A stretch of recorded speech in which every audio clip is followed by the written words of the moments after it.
जय हिंद। विष्णु तिवारी को 20 साल जेल में गुजारना पड़ा।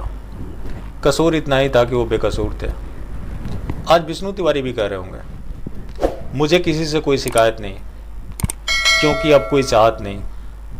सज़ा लिखकर मुकर गए मिलॉट, पूछा तो मुड़कर बोला कि ये मेरी लिखावट नहीं। 20 सितंबर सन 2000 मवेशी को लेकर एक विवाद होता है।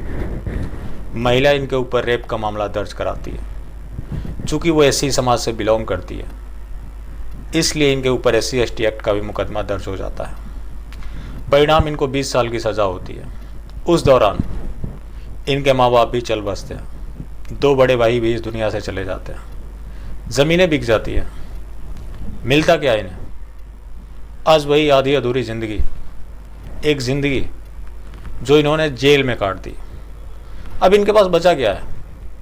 आज इनके लिए मानवाधिकार भी बात कर रहा है, लेकिन वो 20 साल कौन लौटाएगा?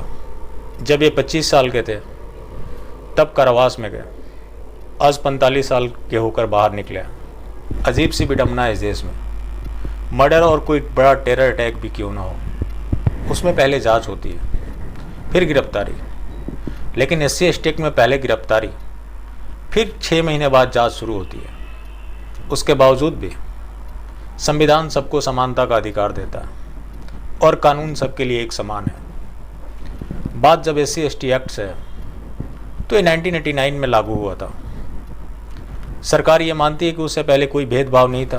खैर, माने ना माने, यही सिस्टम सर्टिफिकेट इशू करता है। उस सर्टिफिकेट से लोगों को छूट मिलती है। उस सर्टिफिकेट से कोई समस्या नहीं है, केवल उस शब्द से समस्या है। अब कुछ लोगों को प्रॉब्लम हो रही होगी, क्योंकि कुछ लोगों ने इसे अपना जन्मसिद्ध अधिकार मान लिया है।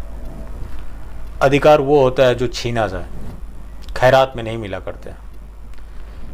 ये नरेंद्र मोदी की सरकार, पता है, सुप्रीम कोर्ट के फैसले को पलटा था, क्योंकि उस समय भीम आर्मी वालों ने प्रोटेस्ट किया था, हिंसा हुई। उसके बाद सरकार ने उस फैसले को पलट दिया। इसके बावजूद भी हमारे प्रधान सेवक ये कहते हैं कि मैं राजनीतिक नफ़े नुकसान को देखकर कोई फैसला नहीं लेता। हंसी आती है जब मैं चुनाव में सुनता हूँ कि आप जाति धर्म से ऊपर उठकर मतदान करें, तो मेरे जैसा इंसान सोचता है क्यों ना हम घर में रहें।